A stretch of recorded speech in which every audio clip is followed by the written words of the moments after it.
Isabelle Boissaison. Je suis revenue et sales manager chez Horizon Holidays. Je suis Daniela Bastien, j'ai 39 ans et je suis Happiness Manager dans une imprimerie. Bien, bonjour, moi je suis Yashvin Neol et je travaille comme océanographe à l'Institut d'océanographie de Maurice. Je suis chercheur en chimie des océans. Je travaille sur plusieurs projets comme le changement climatique, l'acidification de l'océan, la pollution plastique en mer, mais aussi la radioactivité de l'eau autour de Maurice. Alors, je m'appelle Santosh Chikouri, je suis chirurgien dentiste et je travaille en milieu libéral, donc en cabinet privé à Quatre-Bornes.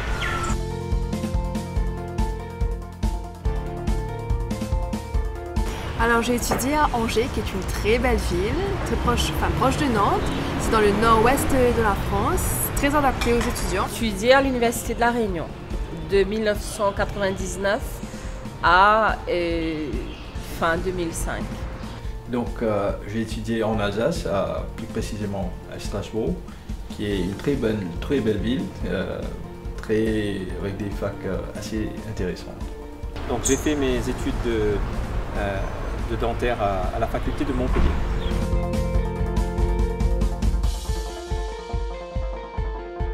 Alors, j'ai toujours une formation française.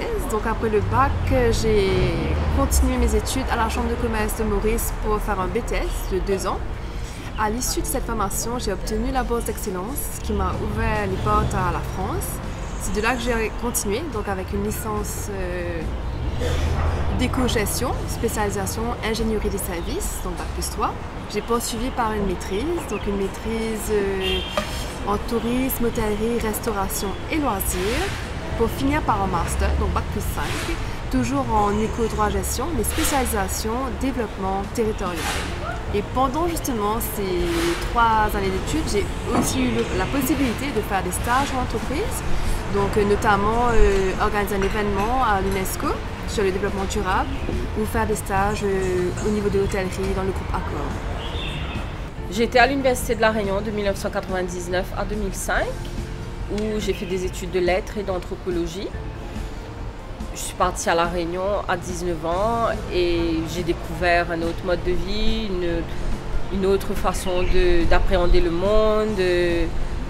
Aussi, je découvre le système français parce que j'ai fait un HSC. Je découvre aussi qu'est-ce que c'est étudier en français dans un système particulier. J'ai commencé avec une licence de chimie et j'ai fait une spécialité en chimie physique. J'ai continué en chimie physique et je fais un master en chimie physique des molécules et des interfaces. Et j'ai continué avec une thèse de doctorat en chimie physique du vivant, c'est-à-dire utiliser les techniques de chimie physique pour comprendre des phénomènes biologiques. J'ai fait ma première année, donc on a une première année de concours à Montpellier, où à la fin de l'année on est sanctionné pour les études médicales, donc médecine, dentaire et aujourd'hui donc avec PACES, donc sage-femme, etc. Donc à l'époque du PCEM, donc il y avait médecine et dentaire à Montpellier. Donc j'étais sélectionné à ce moment-là pour passer en 2e année donc, de dentisterie. Le 2e cycle se fait sur 4 ans.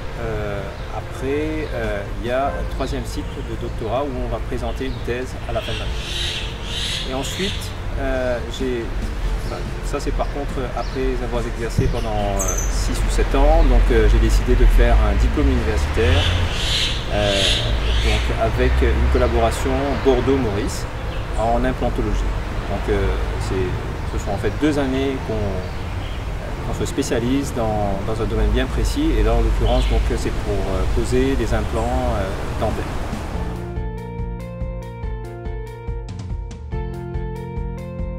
Donc déjà quitter son petit cocon familial, aller dans une nouvelle ville, un grand pays qu'on n'a peut-être jamais vu de sa vie entière. Donc arriver, c'est déjà se créer une nouvelle identité. Donc le passeport ne suffit pas, mais si je peux aussi rajouter, c'est le transport. Donc à Maurice, c'est petit, tout est facilement accessible.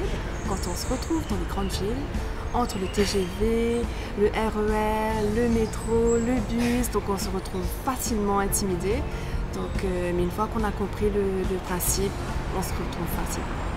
Le premier défi pour moi, ça a été de gérer toute la partie administrative, carte de séjour, CAF, sécurité sociale, etc. Autre défi, c'était étudier tout court et être seul, gérer un budget, manger, étudier en même temps, faire sa lessive, nettoyer sa chambre universitaire. Ça, c'était le défi de gérer tout ça et d'être adulte, d'avoir une vie adulte en étant étudiante d'un coup. Mon plus grand défi a été le retour à l'île Maurice. Parce que, après avoir fait 10 années en France, on se fait beaucoup d'amis, on fait beaucoup de rencontres, et dire au revoir à nos amis, ça peut être difficile, ça peut être très difficile. Alors, peut-être, je pense que sans conteste, le plus grand défi pour moi, ça a été la première année de concours des études médicales. Alors, ce qu'il faut comprendre, c'est que donc, à la fin de la première année, on est sanctionné donc, pour des études de dentaire et de médecine. Et c'est une année très compliquée, très difficile. Aujourd'hui, donc, ça s'appelait donc PCEM il y a quelques années, donc on a rebaptisé en PACES, mais ça revient au même parce qu'il y a toujours un concours compliqué qu'il faut attaquer très tôt. Ce concours se passe en 2 parties, avec 2 semestres, donc il faut comprendre qu'il faut être prêt au premier semestre. Donc dès qu'on y va, il faut être dans le bain et il faut travailler. Mais après, ça devient beaucoup plus sympa, heureusement. Alors, j'ai fait 2 tentatives, il faut avouer, hein. C'était le premier échec de ma vie. Donc j'ai échoué la première année. Échec pas parce qu'on n'a pas passé ces examens, donc non, on avait la moyenne, mais sauf que on n'était pas dans le numerus clausus. Et donc selon le classement, on n'a pas été reçu. Donc j'ai retenté une 2e fois. Et voilà, donc là c'était la bonne, et heureusement d'ailleurs.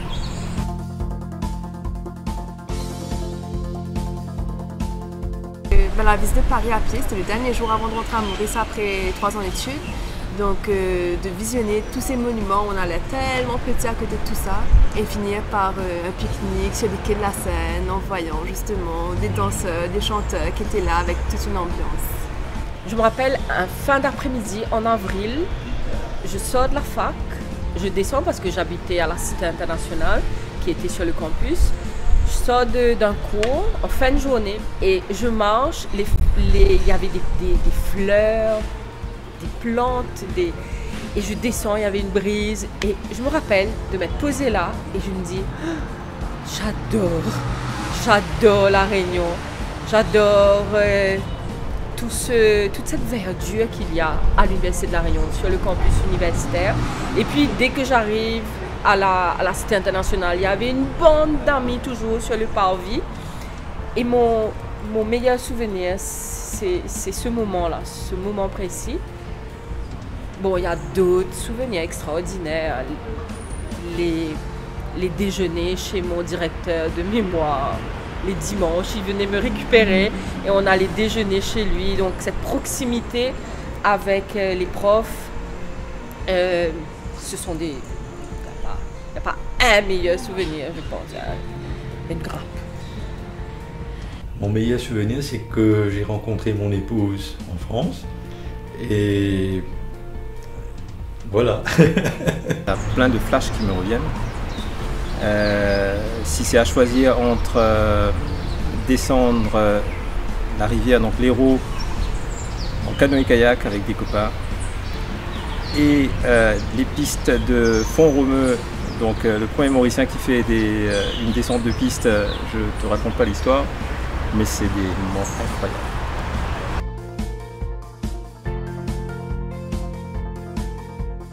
L'enseignement français est vraiment connu pour toutes l'excellence des formations proposées avec un niveau de qualité reconnu à l'international.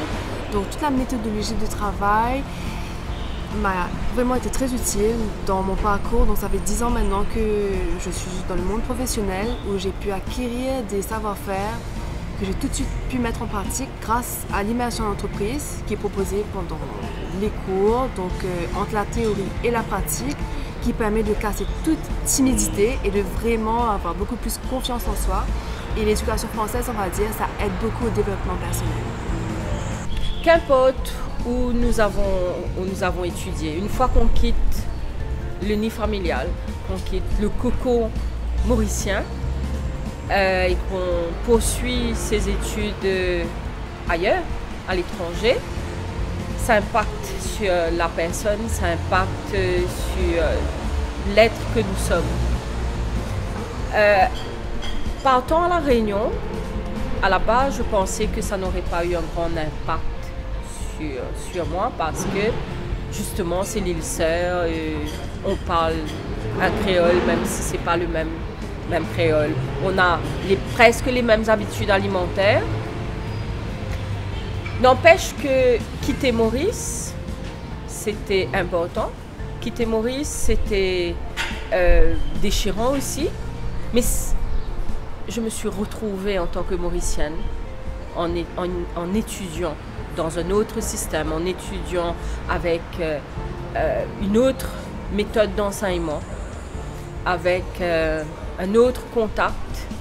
Donc, et La Réunion m'a beaucoup enrichie dans ma vision de qu'est-ce qu'une île, dans mon approche pour comprendre l'insularité. Ça m'a permis aussi de comprendre comment l'histoire impacte qui nous sommes, qu'est-ce que vivre dans une époque, dans une société post-coloniale, comment on produit aujourd'hui dans ces contextes-là. J'ai un rapport plus décomplexé face à l'histoire quand même assez chaotique de nos îles. Je comprends mieux qu'il est important aujourd'hui qu'on ait ce qu'on appelle une identité indienne-océanique. Et je comprends aussi les difficultés des autres îles de l'océan Indien. Donc aujourd'hui, en tant que professionnelle, en tant que personne, mes études universitaires françaises m'ont donné quand même cette ouverture-là dans un pays dans une île qui n'est qu'un département en fait. Mais c'est la France. Donc ça m'a beaucoup aidé et fait que je suis qui je suis aujourd'hui. C'était un moment de mon histoire personnelle, un moment qui m'a forgé. Le fait d'avoir fait une thèse en recherche scientifique, ça nous a permis de comprendre beaucoup de choses. Déjà, la recherche scientifique, c'est un petit peu augmenter la connaissance de l'humanité. On ne va pas faire de la recherche sur quelque chose qu'on connaît déjà. On va toujours essayer de comprendre des phénomènes qu'on ne connaît pas, qu'on ne sait pas. Donc la recherche, c'est vraiment augmenter la connaissance. Et il y a une certaine méthodologie, et cette méthodologie-là, je l'utilise vraiment au quotidien dans mon travail. Le parcours est compliqué quand même, donc difficile, donc il y a des examens, on est sollicité donc, dans tous les sens, on est poussé à bout, mais c'est pas pour rien, c'est qu'avec du recul aujourd'hui, je me rends compte que il y avait une raison à cela, c'est pour nous solidifier. Donc aujourd'hui, on se sent beaucoup plus armé, peut-être pour travailler, pour prendre les cas qui se présentent tous les jours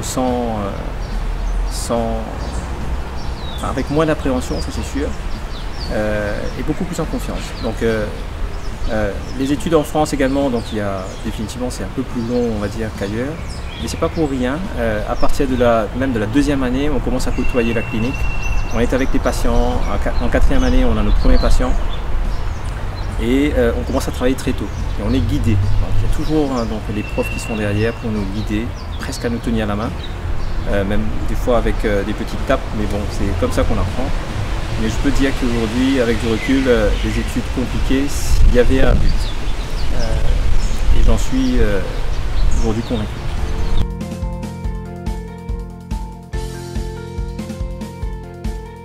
Alors, des conseils, oui, justement de vivre pleinement cette expérience. La France, c'est un petit bout du monde où on retrouve différentes cultures, différentes origines, mais de surtout profiter de tous les avantages que la France offre aux étudiants, profiter de tarifs étudiants pour faire le tour de la France et pourquoi pas d'Europe. Un conseil, c'est d'y aller et de se laisser porter par la culture française. C'est de se laisser porter, si vous allez à La Réunion, par la culture réunionnaise à La Réunion.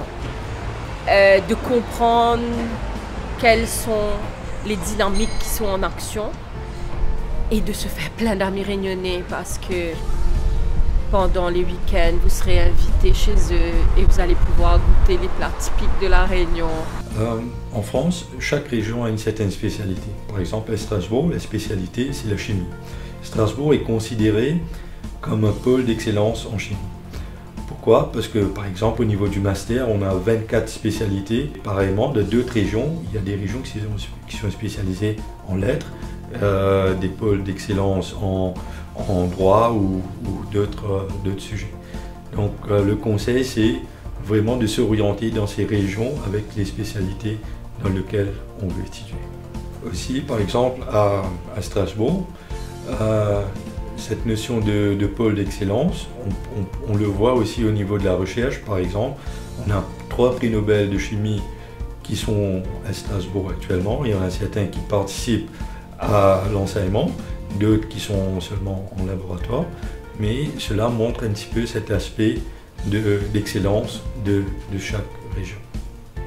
Définitivement, les études paraissent très longues au départ, mais ça se passe à une vitesse incroyable parce qu'on commence à côtoyer les patients, on commence à travailler, on est entre guillemets en fait voilà, donc comme des dentistes à partir de la 4e année, et pour ceux qui font de la médecine très rapidement, on est en contact avec les patients et on commence à faire ce qu'on aime faire.